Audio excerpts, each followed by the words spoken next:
mám na starosti provoz moravské části. Co to obnáší? Kolega Hanzlík to domluví, kolega Nebiger to obchoduje, já a naši kluci, naši technici to namontují. A já vám tady v krátkosti představím, s čím se potýkáme při návrhu a realizace samotného mikrovlnného spoje.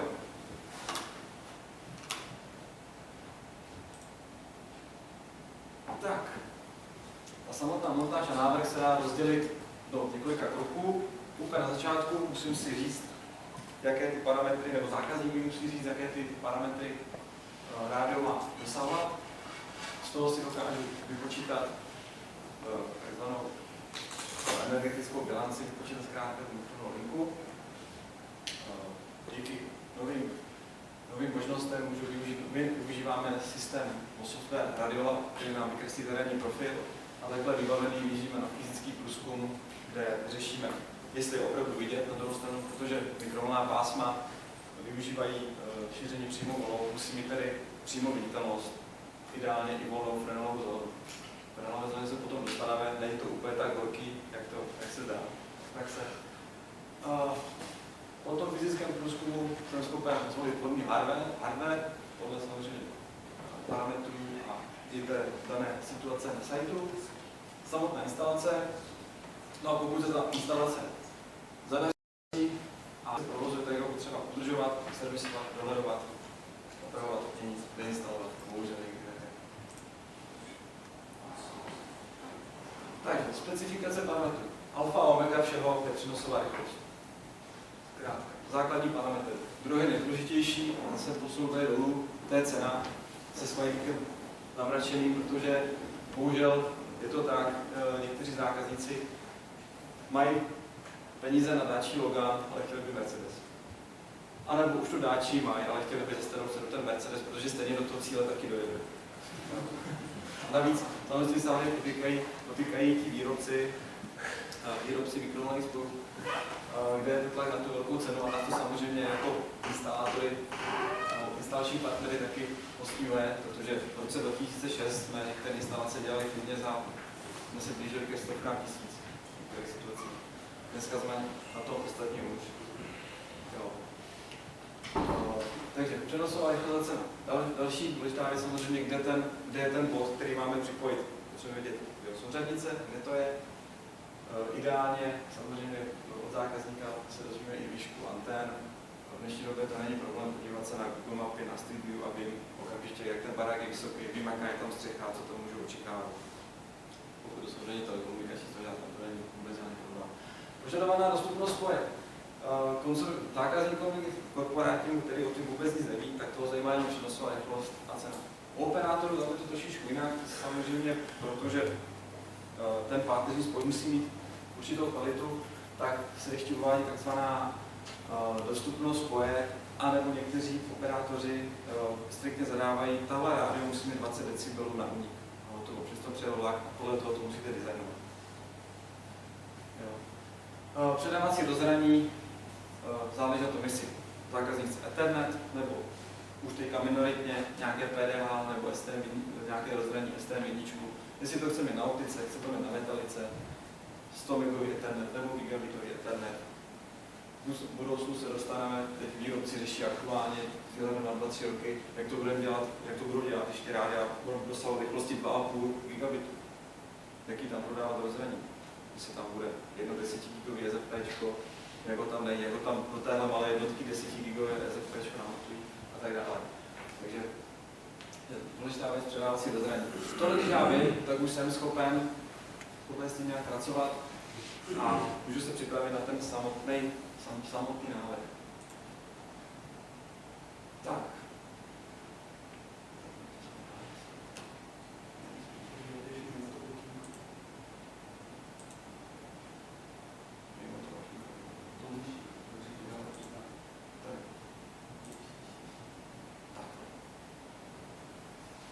Výpočet mikrovlnné linky. Já vím, mám zákazníka, můj připojený bod je vzdálený několik kilometrů nebo několik stovek metrů.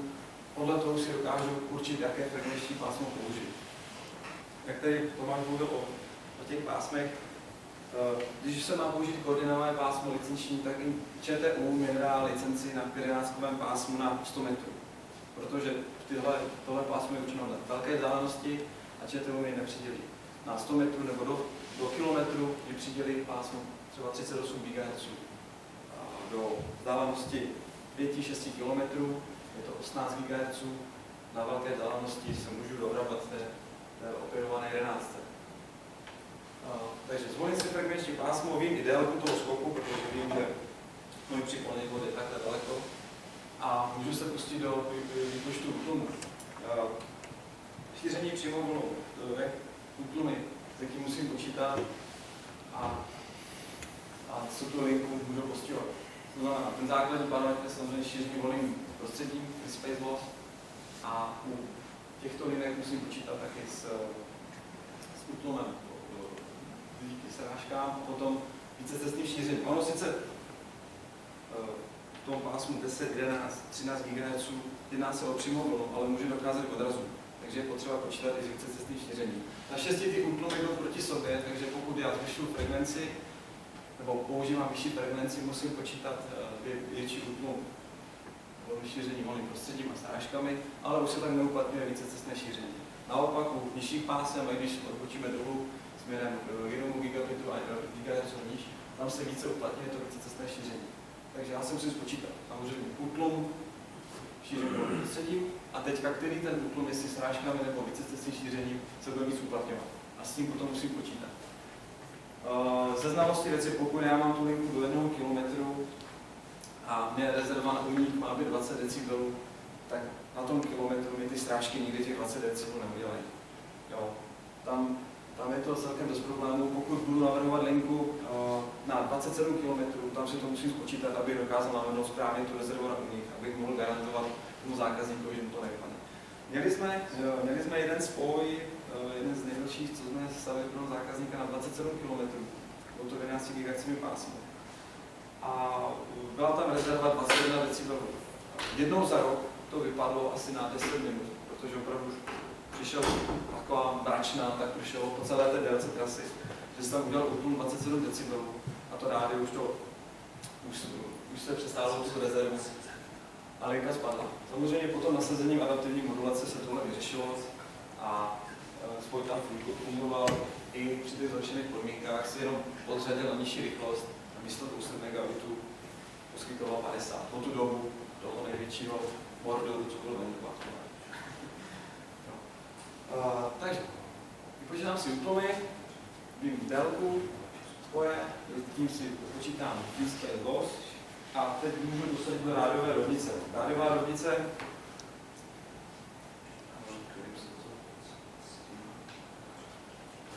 důležité pro mě je přijímaná úroveň na vstupu do komputější antény, to znamená, to je přijímaný výkon, toto je vysílaný výkon, zisk antén, transmit, vysílací a přijímací a o to odečtu útlum. Můžu samozřejmě, i pokud budu počítat útlum srážkami, existenci šířením, tak ten dominantnější můžu ještě počítat. Vyjde mi přijímaná úroveň a já potom ze znalosti parametrů toho rádia si můžu dopočítat rezervu na únik, můžu říct OK. Tento spoj můžu provozovat s rezervou 15 decibelů, pokud tam budu používat antény 30 nebo 40 cm. Tenhle design je hrozně důležitý, že ten hardware, cena hardwareu se odvíjí, cena antén se odvíjí od té velikosti. Menší anténa, méně peněz, mám sice menší zisk, ale pokud já si to spočítám, přijímaná a rezerva na únik je pořád 15 nebo 10 decibelů a je to na krátkou vzdálenost a tyhle další vlivy nedostanou takového srážkami nebo více šířením tolika decibelů, tak to můžu klidně provozovat trošku poddimenzovaně, ale i tak to můžu provozovat s úspěchem. Tak, příklad jednoho sajtu olomoucké RCO, což se to dokazuje, je důležité kmitočtové plánování. Je to tohle je poměrně vytížený bod, co tam všichni operátoři setkáte se tam prostě se všemi pásmy. Od desítky i samozřejmě do 4 a jsou tam multipointové řešení. Od desítky až po 80. Jsou tam všichni operátoři, všichni ISP provideri tam okolí Takže najít tam volné pásmo je velmi obtížné. Jak se potom přesuneme na tu skládku, na site Vodafonu, tak tam to je taky poměrně disponovaný site. My tam máme 2 desítková rádia a v podstatě jedním směrem už tam není volný kanál. Když si změříte spektrum, tak tam nenajdete ani 3,5 MHz kanál. Máte to zkrátka zarovnáno a nejde tam v jednom směru, nejde použít žádný nový desítkový spoj, což je důležitá informace, pokud bych tam navrhoval nějakou další linku. Protože jsme v Ostravě, tak jsem tady vybral obrázek z naší instalace. Je to do české radiokomunikace, myslím, je to lokalita Sita. Připojený bod je Malá věž radiokomunikací Šťálkovic. A tady vidíme, toto je konkrétně Alko, má taky full řešení v sedánském pásmu, tuším, že na 2,5 km. Nicméně tento zákazník potřeboval nějaký pouze 5 MB nebo něco takového, takže si můžu dovolit provozovat ten spoj na QPSK modulaci v pohodě s 60 s parabolama 60 cm. Můžu postavit na 2,5 km linku, která těch 5 MB bude absolutně splněna bez problémů. A mám i dostatečnou rezervu na únik. Tak, fyzický průzkum. Co obnáší fyzický průzkum? Musím na to místo dojet, podívat se, jestli opravdu je vidět na druhou stranu, protože ta morfologie, rádiový profil nemusí říct úplně všechno. Takže ověřím přímo viditelnost, můžu si samozřejmě ověřit, jestli volná první frenová zóna, to je volný výhled. Pokud linku mám provozovat, nebo se má provozovat volném pásmu, tak musím změřit spektrum, což je u nás hrozně důležité, měření spektra 10 GHz pásmu. Jako používají všichni provideri absolutně nekoordinovaně, ČTU to nějak neeviduje, to všichni střílí přes sebe, vůbec nedodržují nějaká pravidla, že by na jednom sajtu měly být jednotky, které vysílají v dolní polovině kmitočtu. Jo, je to hrozný guláš. Řešením je samozřejmě používat kvalitní antény, používat větší antény, které jsou směrovější, které mají menší vyzařování dozadu, mají menší boční lalky, ale to samozřejmě něco stojí. V podstatě my všechny spoje desítkový pásmu stavíme na 60 cm parabolách, protože tam se dostáváme na šířku svazku na nějakých asi 3,5 stupně pro poloměr hlavního lalku. A protože na sajtech, v městských sajtech dá to na 30 parabolu, tu menší, je téměř sebevražda. Navíc, když nepoužijete Mercedes, ale dáčí Logan, tak to ani nenasadíte, protože bude zarušená. Jak Tomáš mluvil o tom, že někteří výrobci nabízejí o 10 megabitů větší rychlost, tak je to za cenu toho, že je to rádio z kanálové masky. To znamená přestavit do vedlejších kanálů a jak to rádio vedle postavím druhé rádio na druhém kanále, což vlastně můžu, to je veřejnoprávnění, tak to nekvalitní, které jsem tam já postavil, bude zarušeno. Jo. Jsou pravidla toho návrhu, kmitočtové masky jsou jasně dané, nicméně někteří výrobci za honbou zdrží, aby ten trošičku poruší. Měření spektra, potom samozřejmě musím vybrat místo pro to umístění. Pokud je to nepřipravený site zákazníků v plochá střecha, většinou stavíme samostatně stojící stožáry, takzvané trojnožky nebo čtyřnožky podle velikosti antén. Případně si montují ocelové výložníky na komín nebo na stávající STA rozvody a tak dále. Důležitá věc, kabelová trasa, na tom trávíme nejvíc času, to je ta nejhorší práce, zejména u zákazníků, tím se potom dostanu. Vy opravdu musíte ten svod stáhnout ze střechy nebo z místa pod antény, říkám do silverových zákazníkovi. Na telekomunikační věž to není problém, ty sajty jsou na to připraveny, máte tam protipožární prostupy, kabelové lávky, nepotřebujete v podstatě jenom šrobovák a tu vedlečku, šrobovák. Zatímco u zákazníka tam vám přichází lištování, musíte dávat zátěžový prvky, musíte se provrtat skrz vetrovou zeď někdy. Jo, tady je to mnohem složitější. Samozřejmě zemníci vody a tak dále. Umístění předávací rozhraní, zase je to nějaký rep, kde je umístěná technologie, my tam umístíme vnitř jednotku rádia nebo napájecí zdroj, v případě telefon a řešení. Opět zákazníků je to poměrně složitější, reky nejsou uzemněny, není tam správné pospojování. Takhle. Ukázka terénního profilu, tohle je linka z HAT, to je brněnský vysílač někam do města.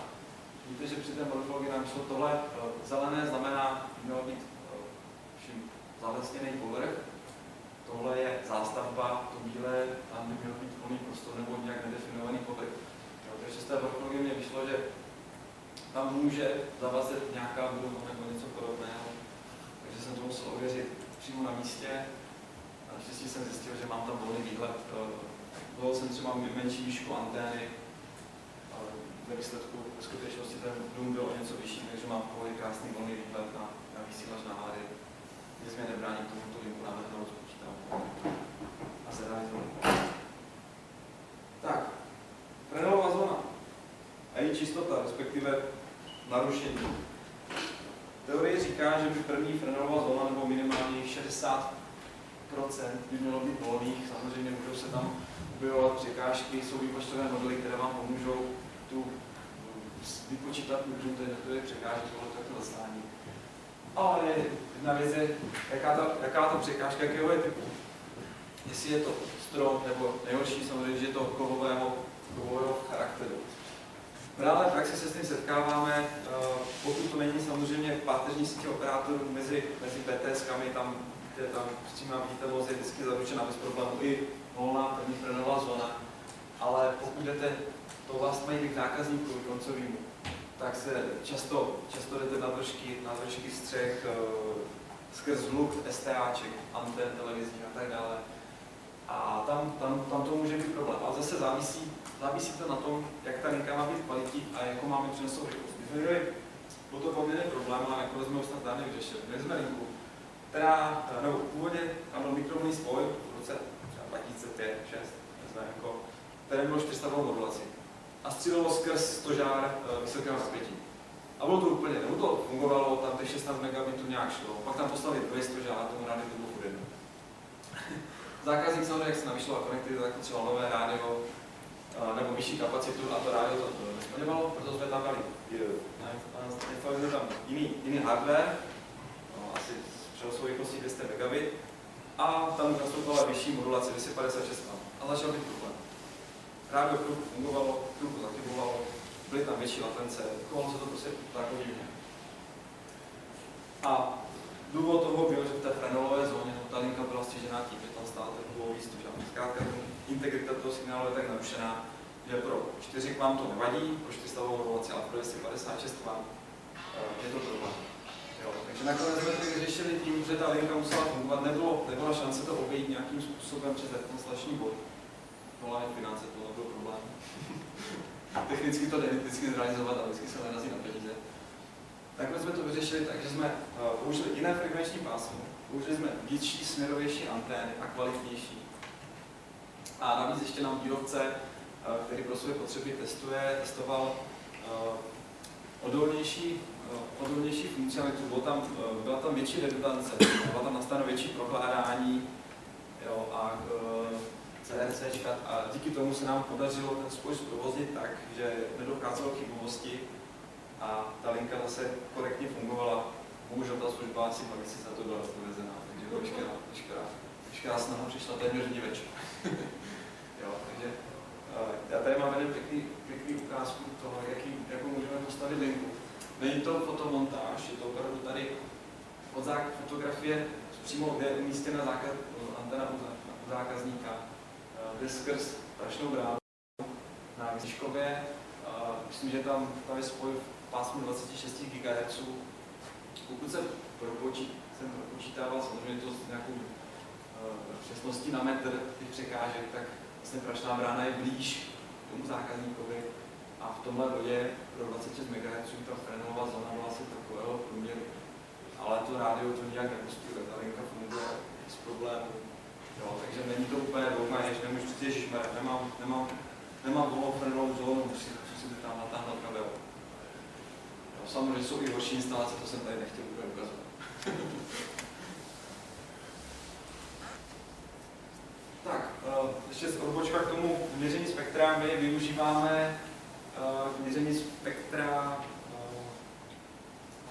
výrobek od firmy Rohde & Schwarz, FSH3 tuším. Myslím, že pro velká pásma máme, pro ty vysoká pásma máme konvertor, takže jsme schopni měřit pásmo 10 až 17 GHz. Samozřejmě taková měřící sada vás přijde na nějakých 200-300 tisíc, možná na Altešku levněji. A nám se osvědčilo, protože jak máme pobočky po celé republice, tak nemůžeme každou pobočku vybavit takovýmto měřákem.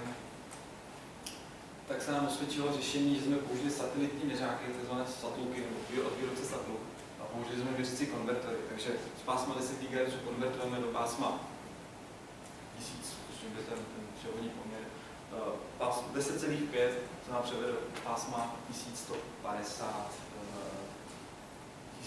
MHz a je to poměrně,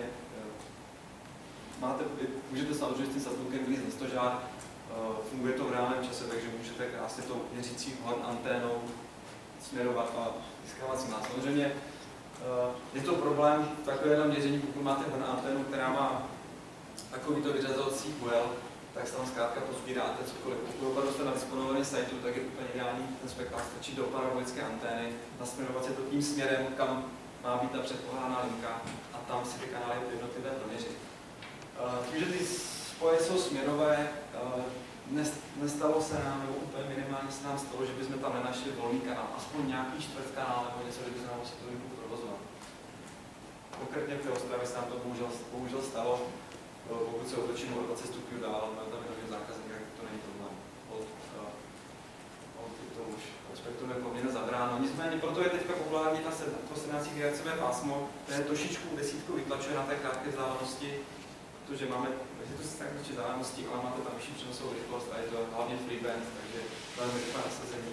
A operátoři to taky začínají používat na připojení svých vlastmají pro páteřní spoje, operátoři je nepoužívají. Ještě se vrátím, jak se probírala optika, že já jsem četl nějakou studii od Ericssonu, který samozřejmě se živí tím, že staví mikrovlnné spoje, vyrábí mikrovlnné spoje pro operátory, který použije na páteřních spojích.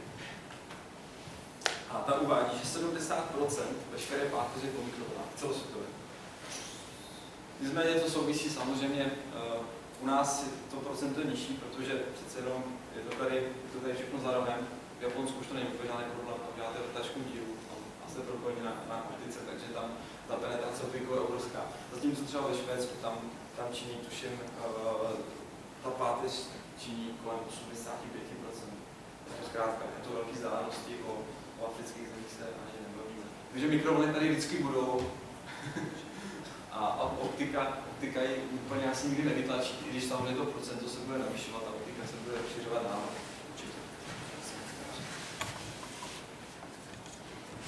Tak, výběr technologie, to už tady nastínil Tomáš.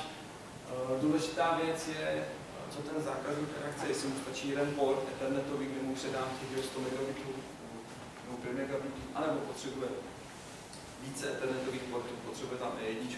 Potom se dostáváme na takzvané split verze, nebo full outdoor. Full outdoor je teda toto řešení, kdy rádio i modemová část je v jednom caseu, připojíte UTPčkem a k zákazníku jde jeden ethernetový port.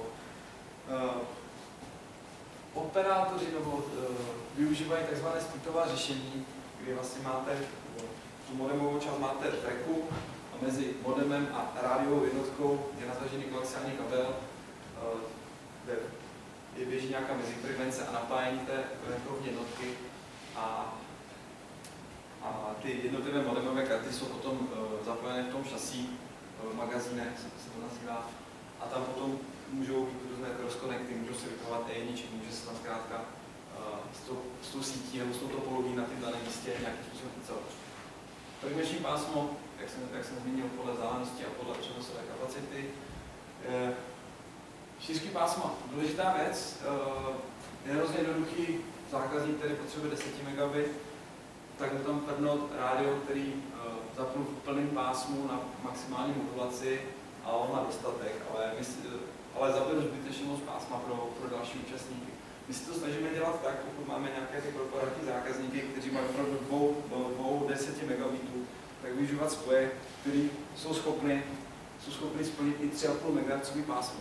A dokonce Racom i jiní výrobci umí na 3,5 MHz pásmu dosáhnout 256 kanálové modulace, což je skvělé, protože na 3,5 MHz se dostanete na 7 nebo 8 megabitů a to některým zákazníkům úplně stačí. Tím pádem je to dobře navrženo, je tam vysoká spektrální účinnost a můžu těch spojů vedle sebe nasázet, kolik budu potřebovat. Jsou už i takové sajty, máme třeba v Praze sajt, kde je 12 sednáctkových spojů, které jdou jedním hlavním směrem, ale tím hlavním kanálováním se nám to zkrátka podařilo naskládat tak, aby jsme nezabrali celý to pásmo. Protože pořád je to free band, může nás někdo zarušit a při použití adaptivní modulace na úzkém kanálu jsme téměř nezarušitelný. Téměř. Vždycky se může něco dát. Musíme jít zvážit někdy rádiové parametry, někteří zákazníci z operátorů vyžadují, že rádio musí mít adaptivní modulaci. To nebylo dříve úplně zvykem, to bylo od roku 2010, už v podstatě každý výrobce, 2012, každý výrobce v těch rádích má adaptivní modulaci, to je zkrátka už standardní výbava, to samé automatické řízení výkonu, a to zesilování. No, jo. Datové rozhraní, to je taky samozřejmě důležitá věc, když zákazník potřebuje, aby MTU, to znamená,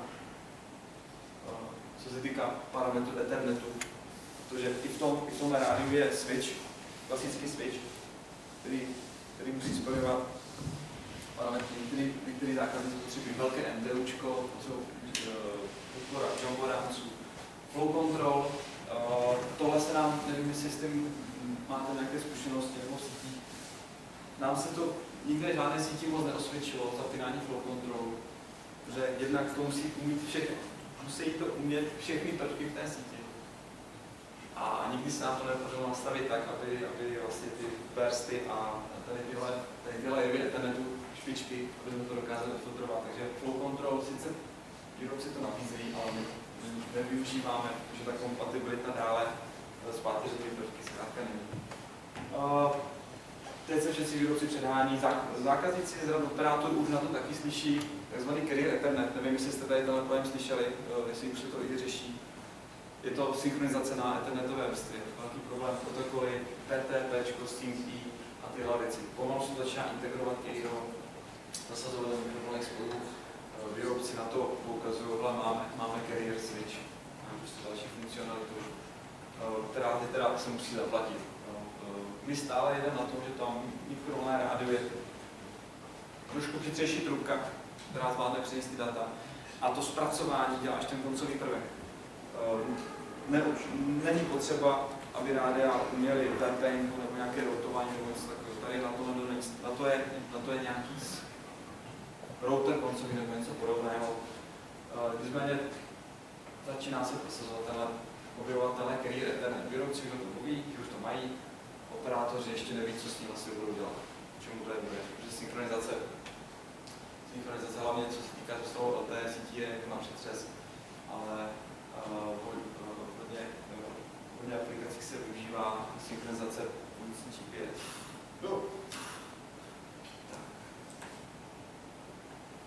Klasika, tady o tom Tomáš mluvil, modulace,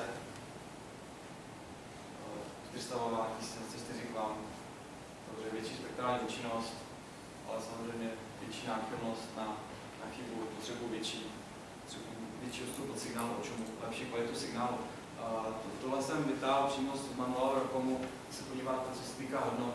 Já když se srovnám modulaci 256 klam, který má citlivost minus 67, 16 klam je to minus 80, proto aby mě rádio fungovalo za modulaci 256 klam, potřebuji mít postup signálu od čemu 26,5 decibelů. I podle toho se řídí adaptivní modulace. Neřídí se to podle přijímané úrovně, ale podle čistoty signálu. Takže pokud se dostanu na tuhle hodnotu, můžu provoz 256, pokud ta hodnota klesá, uměrně třeba na zarušení nebo na poklesu signálu, tak se postupně přepínají hodnoty níže. Klesá mi přenosová rychlost, ale tím zákazník to nepocítí. Nestalo se nám někdy, že by nám zavolal zákazník, máme to rádio, teďka je 100 megabit a má 200 megabit. Chyba, vyřešte to. Nikdy se to nestalo. Vždycky volá zákazník, když mu ta linka nejede.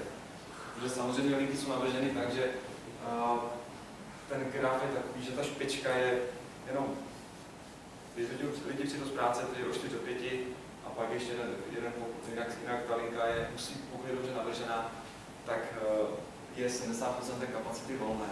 Jo. takže nikdy se nám to nestalo. Adaptivní modulace vyřešila spoustu problémů, dneska v dnešní době je to standard. Klasický obrázek se není třeba řešit.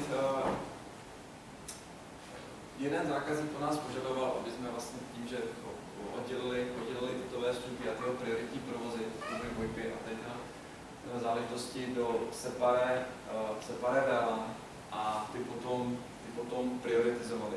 Rádia to umí, to znamená, že VLAN 1 nebo VLAN 2, VoIPu třeba, do ní uložím hlasové služby nebo ten prioritní provoz a pro tu adaptivní modulaci potom nastavím, pro chování toho ráda nastavím VLAN 2 upřednostňuji, když bude klesat přenosová rychlost, upřednostňuji tady tuhle VLAN.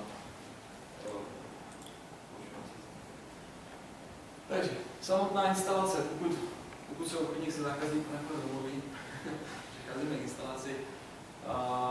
Čím to je? Bude to samozřejmě montáž antény, její fixace, uzemnění a připojení vevnitřní soustavě. U velkých antén se řeší samozřejmě i zavětrování a statika, aby nedošlo k tomu, že se má antény potom při nějakém větším vichru otočí nebo něco podobného. Nezažil jsem to já na vlastní oči, ale jeden náš kolega zkušený Dalibor Metal, nevím, jestli to je pravda, ale řešil takový případ, že byl velký vichr, nějaký Kirill nebo něco takového tehda a na jednom sajtu spadly všechny rádia, všechny komplet. On přijel na ten site, protože to byl stožár, který nebyl pevné základy, byl jenom přitažený k domku z kontejneru z technologií, tak nejdřív, proč všechny rádia vypadly. A nakonec zjistili, že se ten stožár otočil o několik stupňů. Celý krátka se otočil. Stupačky byly takhle, ty jsou takhle. Takže museli být na stožáru všechny ty anteny pootáčet. Ale to je spíš taková perlička. To bylo v těch dřevních dobách, kdy se řešilo tak, že opravdu kontejner přenosný, k němu se přidal stožár a navěsil se tam antén a pak to takhle mohlo dopadnout. Ale co se týká práce pro telkooperátory, tam tohle nehrozí. Montáž kabelové trasy. Splitová řešení využívají koaxiální kabely, to znamená, technici se musí porovnat s tím, že musí umět konektorovat, musí umět dát zemnící kabely, to znamená uzemňovat plášť koaxiálního kabelu před vstupem do budovy nebo mezi jednotlivými zónami. Může se to zdá být, že to je jako triviální záležitost, ale není tomu tak. Spousta servisů je kvůli tomu, že je špatně udělaný konektor, je zatečená vlastně bužírka nebo zemníci, který je špatně udělaný, je proříznutý kabel přes. Takže na tohle je velmi důležité dávat pozor a věnovat se tomu správnému konektorování. U full outdoor řešení nastupují takzvané, kde se používá SSTP kabel kategorie 7, tak už se nepoužívají se klasická RIčka, vyjmovací, který stojí pár korun, ale naopak jsou to konektory, které jsou rozebíratelné několikrát, je možné použít. Samozřejmě jejich cena je poměrně větší, ale je tam zaručena, že jednotlivé žily budou pořádně podříznuty a hlavně to bude pořádně uzemněno. Co se týká zemění, tady není úplně jednotný přístup. Samozřejmě je na to nějaká norma ČSM, ale třeba mobilní operátoři mají mobilní operátor má svoji pravidla instalace a všichni to mají trošičku jinak. T-Mobile říká, že musím zemnit každý přechod z vertikálu do horizontálu, musím dávat zemnící kit. Vodafone říká, zeměte pouze u antény a přestupem do kontejneru. Radiokomunikace, ti neříkají většinou nic. A dělají to podle toho, jak tam je. Ale není na to nějaký opravdu norma, nebo která by byla postavená pro všechny aplikace. Na zákaznických sajtech, v lokalitách je to mnohem větší problém. Samozřejmě přepěťové ochrany, rozklisty na koaxiály. Je to ochrana před tím, aby když mi po tom kabelu, který jde dovnitř, se jde vlez nebo nějaké přepětí, tak aby mi to potom nevypálilo ty vnitřní prvky, nějaký cischodou nebo něco podobného. Co se týká práce na věžích telkooperátorů, tam je to velmi jednoduché. Máte většinou jsou připraveny na to držáky nebo výložníky s jsou tam kabelové lávky, hlavně výrobci z toho příslušenství dělají různé kabelové oklipy na držáky na kabel. Jsou tam zemnící vody, protipožární prostupy jsou řešeny většinou systémem Rockstack, takže vám opravdu stačí akušrubovat, rozšrubujete Rockstack, protáhnete kabel, zaděláte, nebo se používají systémy Hilti, kdy se prostupy zadělávají Hilti plnem. U zákazníků to větší problém hlavně s sezemněním, takže se to dělá, jak to jde, takže často se táhá z rozvoděče žluto-zelený 16 kabel někam vodu, dělá se to výzemnící vod a tak dále. Tam je to problém s instalací. Když je to nějaký pořád, který sídlí ve starém klášteru, téměř někdy nemožné procházet skrz tě, kdy máte 1,5 metra široké stěny, ale většinou nějakým způsobem se to dá vždycky vyřešit. Ale asi ta nejnáročnější práce při té výstavbě. Tady mám nějakých pár ukázek, někdy to může mít trošku takový post-apokalyptický nádech, třeba z vysílače z tusté vody, velkého ROčka, radiokomunikací, nebo můžete být osvícení na starém televizním převaděči. A nebo samozřejmě, jak říkal Martin, je to úplně ideální práce technika, když krásně svítí sluníčko. Tak je to naprosto idylické. Tak, z provozní spoje. Potom, co nainstalují obě dvě strany, pustím rádio, musím samozřejmě musím být schopen naladit radio na požadovanou úroveň. To může být někdy problém, samozřejmě, čím mám vyšší pásmo, čím větší antenu, tím mám ten svazek nebo polovinu hlavního lalku menší a menší.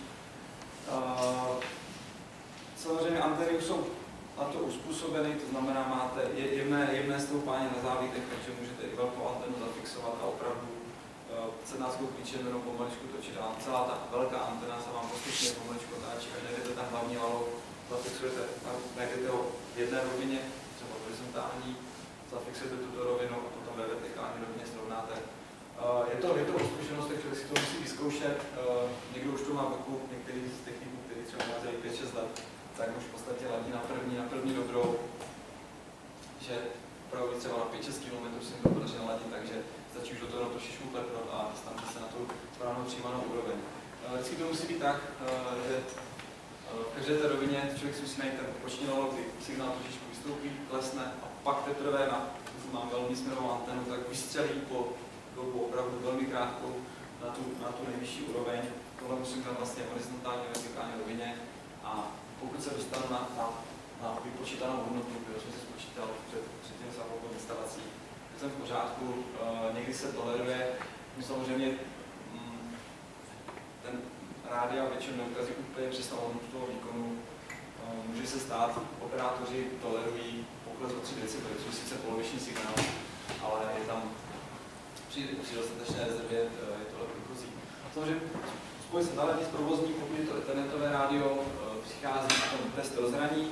My využíváme pro měření certifikované nebo testery certifikované od společnosti VIX. A samozřejmě tím vám nabízí možnost testování propustnosti, per test a potom samozřejmě hlavně ten souhrnný test, který je označován jako RS2544, který testuje latenci, propustnost, frame loss, BERT a potom ještě je tam takzvaný burst test, to znamená, že on do té linky postupně dávkuje velké zvuky paketu. Vyběhne z toho nějaký 4stránkový protokol, který to předáváte s dokumentací zákazníkovi. Je to všechno ověřeno, je to v pořádku, rádio je připraveno na provoz. Samozřejmě můžete i rozmítat velikost paketu, nastavování je v široké škále. Jak používáme v podstatě testy do 1 gigabitu, pokud máme někde linku, která přesahuje 1 gigabit, což zatím není až tak často, tak potom tyto měřánky samozřejmě jsou a ty si teda zaručujeme. Test E1, to už je trošičku E1 nebo E3, jasné měníčky jsou trošičku na ústupu, nicméně stává se to, že tyto linky instalujeme, zase probíhá test rozhraní. Operátoři jsou třeba 24 hodinové, takže necháte tam měřák, měříte chybovost. Pokud pokud za 24 hodin není žádná chyba, můžete prohlásit, že to rádio je připraveno do provozu. Rádio mám připraveno do provozu, můžu předat do dohledu. Dnes všichni výrobci používají, už poskytují vzdálený management. Můžete samozřejmě jednak i s SNMP, takže můžete vyčítat do svého monitorovacího systému parametry, takže můžete sledovat teplotu, vysílaný výkon, aktuální stav modulace, aktuální přijímanou úroveň, teplotu, přenosovou rychlost, aktuální vytíženost té linky. A to tohle vám poskytne obrázek v případě, že se řeší nějaký servis, tak poměrně rychle dokážete přijít na to, co se děje. Nedávno jsem řešil jeden problém, volal nám zákazník nebo dohledový centrum kontaktovalo dříve, že jedna linka postupně začíná padat signál. Postupně, opravdu to mluví v tom managementu, to postupně klesá, asi o nějakých 15-16 decibelů. Už rádio sice ještě fungovalo, ale už při nás nižší rychlosti, tak jsme mu volali, je nějaký problém. A nakonec se zjistilo, že tam byli dělníci a dělali fasádu před to rádio, prostě postupně, jak tam nosili ten vercajk a ten sádrokarton, tak to postupně nastavili před to rádio a tím udělali ten útlum. Takže jakmile to namontovali, tak se zase rádio rozjelo a bylo to OK. Samozřejmě, kdybych ten monitoring neměl, že vypadlo rádio, onem se ten dal, tak jeden tam ten prostě se vyměnit, ale problém je úplně někde jinde. My jsme samozřejmě, taková úsměvná historka, asi nejzábavnější servis, my jsme provozovali i laserové spoje, o tom jsme se dneska nebavili, ale dřívější to laserových spojení byla velká poptávka. Na velmi krátkou vzdálenost byla poměrně dobrá přenosová rychlost, třeba 100 nebo 1 gigabit už třeba 5-6 let zpátky, takže to poměrně byla zajímavá aplikace. A jeden zákazník nám volal, rozpadl se signál, nevidím druhou stranu, nefunguje linka, přijeli jsme tam a asi v rámci konkurenčního boje přes tu hlavici toho laseru někdo přetáhl tričko. Takže jsme jsme tričko, linka se rozjela, nejdeme dál. Samozřejmě, jak tady Tomáš mluvil o těch třenicích ISP providerů, takže jsme řešili taky přeštípané UTPčka mezi sebou, samozřejmě rušení navzájem a takovéhle věci, ale to je prostě už se nás dělá. Takže to souvisí, takže management SNMP, log, vidíte, opravdu, můžete se podívat 2 dny zpátky, jestli 2 dny, měsíc zpátky, jak to ráno o tom bylo, zákazník třeba reklamuje, já mám pořád stále výpadky, podívám se do logu, jo, padá třeba Ethernet, takže bude problém mezi vaším zařízením a naším, že to být kabel, rádio je to čisté, nebo nedošlo k žádnému restartu nebo něco podobného. Dokážu povědět, pokud to všechno funguje, mám pohled na to rádio, a to rádio mi hlavně nelže. Jsou třeba někteří výrobci, třeba Alcatel Lucent, tam je to udělané tak nešikovně, že ten troubleshooting veškerý problém, obrovský problém. Rádio se tváří, že je všechno v pořádku, tam žádná chybovost, ale když to změříte, tak zjistíte, že každý druhý ping nebo každý druhý paket vypadává. Je to, naštěstí ta situace se zlepšila, i u těch českých výrobců je ten troubleshooting na poměrně dobré úrovni. Servis pravidelná služba, jak se tam ten hardware se postupně vyvíjí, je potřeba upgradeovat firmware, nových funkcionality, hlavně co se týká té switchované části rádia, takže není to tak, že bychom na ty rádia vůbec nesahali, je potřeba občas provést update, srovnat všechny firmwary v rámci těch spolů, které máte nainstalované v síti, a to je jednodušší pro servis, protože nemusím potom řešit, že tenhle spoj jsem instaloval před rokem, tak tam musím mít jednotku s firmwarem 1.2, vlastně co teďka už montuju antény jednotky s firmwarem 1.4. Je dobré si tohle stále udržovat a mít pohromadě. Tak, tohle je asi za mě vše. A děkuji za pozornost. Dal jsem to trošku zrychleně, ale vím, že to nevadí.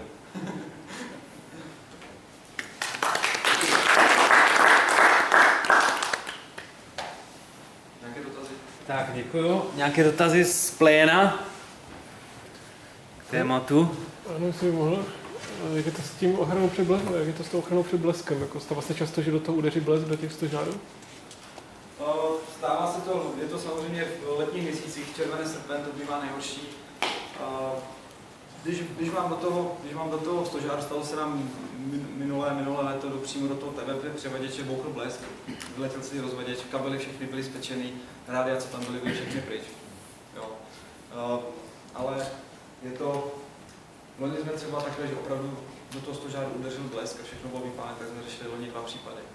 Jo, když je to všechno pořádně uzemněno, no takhle, k tomu přímému blesku nic to nějak neochráníte, ale tam nebo to, když bouchne 2 km vedle, aby se vám to tam nenásuperponovalo na to, takže uzemnit přepeťové ochrany.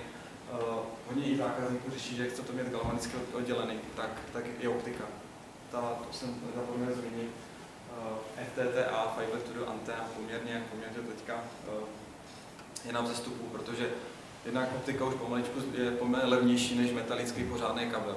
Jo, takže i tohle se určitě bude prosazovat, že jednotky budou připojeny.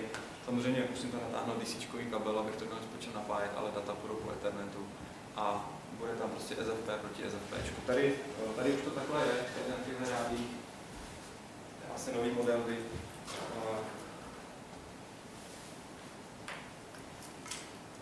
jo, tady je vlastně klasický Ethernet, který má i PoE, takže to můžu napájet po jednom kabelu datové. Pak tady mám SFP šachtu, jo, takže můžu si jakýkoliv SFP, je to kompatibilní s jakýmkoliv výrobcem, nebo měl by být.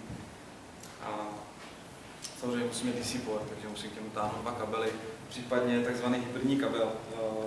Tohle i v poslední dobou tyhle věci jdou cenově dolů, protože operátoři to na GSM nebo na AT využívají hybridní kabely, to znamená, že tam mají DC kabel ve středu a pak třeba 2 nebo 4žilovou optiku. A vychází vás to na 50 Kč na metr, což není takhle hrozné, proti SSTP kabel vychází na nějakých 26 Kč. Jo, takže to je provider nebo takhle, když si to dělají doma, tak používají TP kabel obyčejný, prostě prádelní šňůru za 5 Kč a pak po roce řeší, že tam mají problémy, protože kabel je steřelej a nefunguje to, teče mu do toho, zkrátuje se, vypálí se mu jednotka kvůli prostě kabelu špatný. Takže se to snažíme dělat poctivě, aby jsme na to nemuseli sáhnout. My jsme pro představu za poslední rok postavili asi 40 spojů pro Vodafone, tady těchto last mají, takže už je to nějaký počet a řešili jsme servis, jsme řešili asi ve 2 případech, kdy jednou byl teda špatný konektor, byl špatně udělaný a jednou došlo k nějaké závadě, prostě byl odešel port ethernetový na tom rádiu. Jinak musím tím takhle pát, jsme se nám to osvědčilo.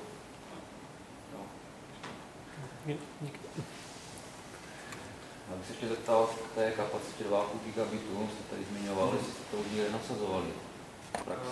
Ne. Jestli jsou vůbec zařízení na tady takovou kapacitu. No, je to jako zařízení jsou. Ale to... No tady zaznělo číslo 2,5, tak proto se ptám. Jo, tak to je, jakoby, to se teďka říct, pokud jsou rádia, která vlastně, to jsou ty splitová řešení. Vy máte tu vnitřní jednotku, která opravdu vypadá jak switch, regnetová jednotka. A máte tam vlastně 2 SFP šachty. Jo, a je to 1 gigabit a 2 gigabit. Jo, ale to samozřejmě, co se týká toho rádia, tak to potom jsou takzvané ty konfigurace 2+0 nebo 4+0, kdy máte vlastně sdružené jednotky do jedné antény a máte druhý kanál, jo, XPIC, jasně, používáte vertikálně zastavenou polarizaci. A třeba u Ceragon, ten izraelský výrobce poměrně jako špička v oboru, tak to má vlastně tak, že on ten provoz rozhazuje jako střídá to. Je to nějak podle MACových adres nebo podle identifikace těch jednotlivých paketů, tak to jde doleva doprava. Jo, a využívá vlastně ty 2 gigabity, využívá 2 gigabitové linky nebo SFPčko zkrátka. Protože já nevím, jak to bude do budoucna, jestli výrobci budou řešit. Já si třeba nedokážu představit, jak to bude 10 gigové SFPčko do rádia. To je vysoký příklon ohřívání, protože tady je třeba, pokud se budeme bavit o těch licencovaných spojích ve full outdooru, tam je problém s výkonem, je to uchladit. Jo, takže pokud mám rádio, který vysá 20 decibelů, tak už musí být to žebrování větší. Ta jednotka je, a když tam ještě v tom bude topit SFPčko 10 gigové, to je jako taková challenge asi pro ty výrobce teďka. Jo, jak s tím naložit tady s tím. Nebo možná budou nějaké nové transceivery, které budou efektivnější. To navýšení kapacity se děje pomocí zvyšování klamu nebo XPIC, zvyšování klamu a 4 pásma. 4 pásma. Na těch 56 se ještě na 112 třeba. Dostaneš se třeba na 112, když dáš 2 vedle sebe, nebo třeba, jak jsem říkal, ten Exalt má 80 MHz, klidně kanálová. Tam načetou Kdybys pak mohl dát dva vedle sebe, ještě víc píků, takže by se dostal třeba na 4 GB. Ono načetou proběhla nějaká diskuze, kdy oni dají jako do pléna výrobcům a operátorům pro pásmo 32 GHz to počítačové plánování. A byla tam verze i, že udělají, že je vlastně 7, 14, 28, 56 a že bude i 112. Jo, že opravdu široký kanál, že bude moc použít. Třeba v 17 v těch volných pásmech tam máš 250 MHz šířku a ty, když nějakým způsobem využiješ, tak nikdo neřeší, jestli tam máš 56 MHz kanál nebo 112. Tomto kanálování není definované. To znamená, když se najde výrobce, který využije celých těch 250 MHz, tak sice slušně řečeno zasvíní celou tu 17 GHz trasu tím jedním směrem, ale využije to maximálně na tu přenosovou kapacitu třeba až. Zatím je to 112, tuším, že používá Okuma 112. Asi víc to zatím není, podle mě jako dostáhnout z rozšířky pásma 250 je problém. Jinak je 80 GHz třeba se tady tohle držuje. Na 80 GHz tam se na ty původní rádia, když to začalo, tak se používal 500 MHz kanál, ale jenom BPSK modulace třeba. Jo, já vím, že třeba teďka jsou další výrobci izraelský SICU, ten už na tom širokém pásmu byl schopen 16 k vám dostat. Takže tohle je teď aktuální problém, to širokého pásma nadspat nebo konstruovat vyšší modulaci. Nevím, jaký tam naráží problémy, to úplně se nedokážu. Já myslím, že to je na svůj kvůli směšovačům. Jo, jinak drtivá většina těch výrobců používají vlastně hradlový pole, vlastně nakupují hradlový pole od jednoho výrobce, teď tuším, že tu firmu skoupil Broadcom, byla to firma Provigent z Ameriky, teďka spadla pod ten velký korporát Broadcom a ti dodávají většině těm výrobcům, dodávají tady tyhle hradlový pole a pak je to na tom výrobci, aby byli schopni ty lidi z toho dostat tu kvalitu.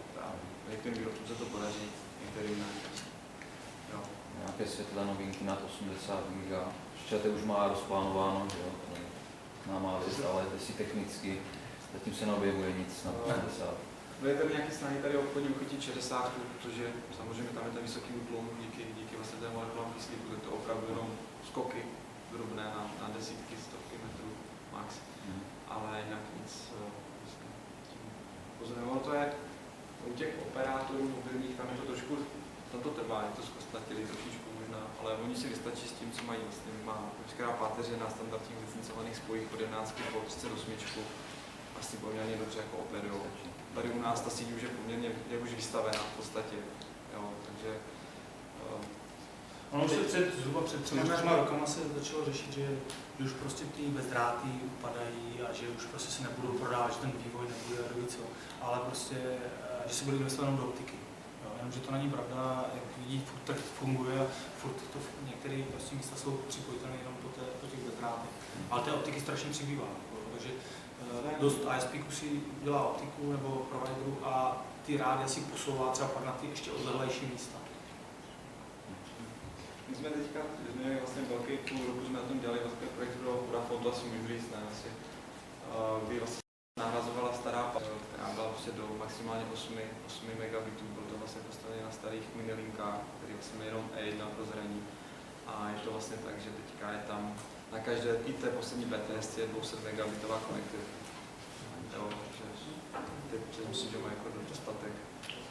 My jsme dělali nějaké testovací, v Českém Těšíně jsme nedávno dělali testovací měření LTE, kde jsem spouštěl nový sektor a obyčejný test na DSL.cz přes ten dongle USB a bylo tam nějakých, na každý ten sektor vycházelo download 40 megabitů. Bylo samozřejmě konfiguračně nějakým způsobem omezeno, nevím jaká je ta maximální propustnost toho na těch lidských vrství. Ale co se týká té páteře, 200 megabitů, já si myslím, že je jako dostačující. A to ty kapacity rostou z důvodu těch nároků na ten provoz, že už tam není jenom internet, ale je tam třeba IPTV, že je dost providerů se snaží třeba těch internetových providerů už dodávat jak kdyby k tomu něco, to znamená třeba to IPTV a to už ti zabírá prostě mnohem větší kapacitu. To rostou ty kapacity a nároky.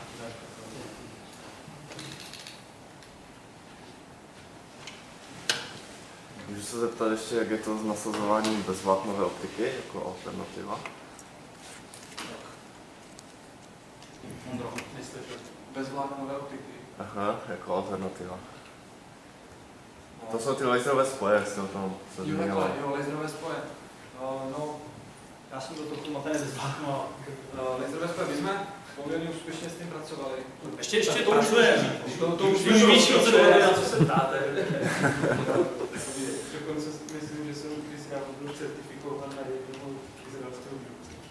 Je to tak, že největší problém u laserů je cena. Někdy těch 5 let zpátky, kdy to bylo jediné zařízení, které vám dokázalo přenést gigabit vzduchem, tak to byla bomba. Bezlicenčně. A bezlicenčně, jasně, okamžitě je nasaditelný. Tak to bylo super a i ty fričkaři, ty operátoři na to slyšeli. Problém je, že jeden ten spoj stál někde v rozmezí 300 až 500 tisíc. Ta cena, ta technologie se dál už nevyvíjela, tam není co vyvíjet, chovalo se to jako drát a svítit, nesvítit, hotovo. Jenomže přišly rádia s tím, že dneska už to rádio gigabitový se dá koupit za 120 tisíc a ty laserové spoje stojí furt stejně. Tam prostě není kde uspořit, ta technologie je vymyšlená a tam nebyl prostor. A tím jakoby celý tohle odvětví opravdu úplně v té komerční části úplně skončilo. Používají to třeba ještě ve státní správě nebo vojáci to hodně používají, protože to je neodposlechnutelný zařízení. To znamená, tam jakoby oni z pohledu bezpečnosti jsou ještě ochotní za to zaplatit, ale jinak je to už úplně mrtvá technologie.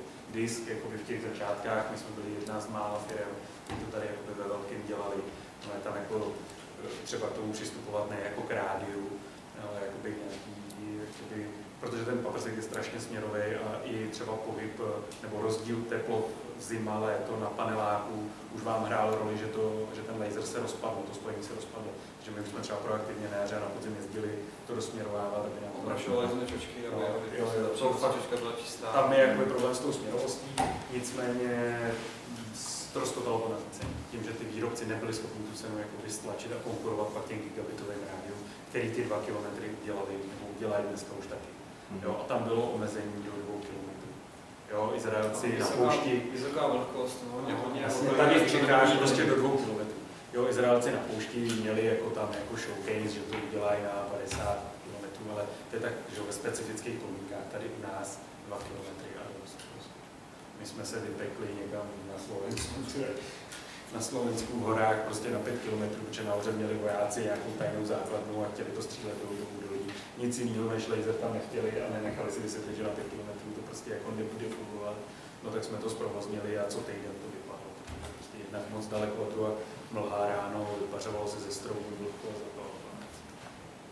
Takže je to hezký, jako je to hezká technologie, je to všechno jako super, ale cena to zabije. Pár jich ještě, já nevím, myslím, že 10 provozujeme ještě, ale prostě to je jedno ministerstvo nějaký a úřady a škola. Ale jinak opravdu tam ne ty lidi za to, nebo ty firmy nezaplatí. Že dneska i ty spoje gigový v 80 už mají šifrování. Už mají prostě ty věci kvůli té posluchovatelnosti, aby se to nějakým způsobem eliminovalo, takže když to stojí prostě čtvrtinu, tak to stojí čtvrtinu. No, ta cena je rozhodující, to je jasné. Dobrý, ještě nějaký dotaz? Nikdy nic. Tak děkuji za pozornost, za účast, zúčastněným. Děkuji. Jo, výborně, tak asi to 6.